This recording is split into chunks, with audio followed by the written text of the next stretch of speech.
বিগত প্রায় 6 মাস ধরে আমরা যে আরজিকর আন্দোলনের সঙ্গে যুক্ত, আমরা সেই হতভাগ্য মা বাবা। আমাদের একমাত্র সন্তানকে গত বছর 9 আগস্ট হারিয়ে ফেলেছি আমরা। হারিয়েছি তার সমস্ত স্বপ্ন, তার সমস্ত পরিশ্রম করার সমস্ত কিছু। 9 ফেব্রুয়ারি আমাদের মেয়ের জন্মদিন। ওই দিন আমরা সমস্ত শোক ভুলে তার বিচার না পাওয়ার 6 মাস প্রতিবাদে রাস্তায় থাকব। আমরা দেখেছি গত 9 আগস্ট সমস্ত দেশ তথা গোটা বিশ্ব, জাতি ধর্ম বর্ণ নির্বিশেষে সবাই আমাদের মেয়েকে তারা ঘরের মেয়ে বলে মনে করেছেন। তারা এই 9 ফেব্রুয়ারি প্রতিবাদে রাস্তায় থাকবেন, এটা আমাদের তরফ থেকে বিশেষ অনুরোধ থাকবে আমাদের বৃহত্তর পরিবারের কাছে।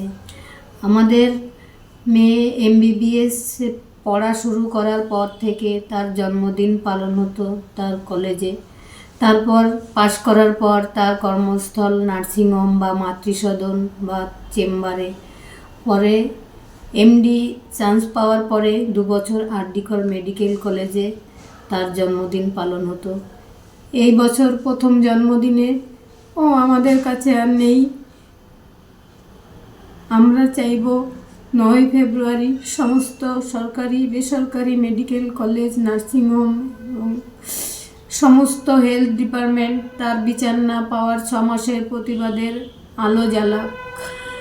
এবং আমাদের মেয়ে ফুল গাছ খুব ভালোবাসত, তাই 9 ফেব্রুয়ারি সবাই একটি করে ফুল গাছ লাগাবেন সবার বাড়িতে বা কর্মস্থলে। আমরা ভেঙে পড়ব না, হতাশ হব না এবং শেষ রক্তবিন্দু দিয়ে লড়াই করব মেয়ের বিচার ছিনিয়ে আনার জন্য, যতদিন না বিচার পাব। আমাদের এখন বেঁচে থাকার একটাই উদ্দেশ্য, মেয়ের ন্যায় বিচার পাওয়ার লড়াই।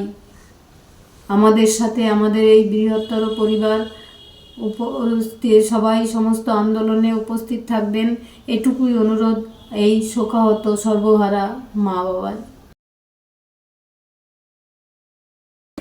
বাংলা হান্টের আরও খবর দেখতে নজর রাখুন। বাংলা খবর মানেই বাংলা হান্ট।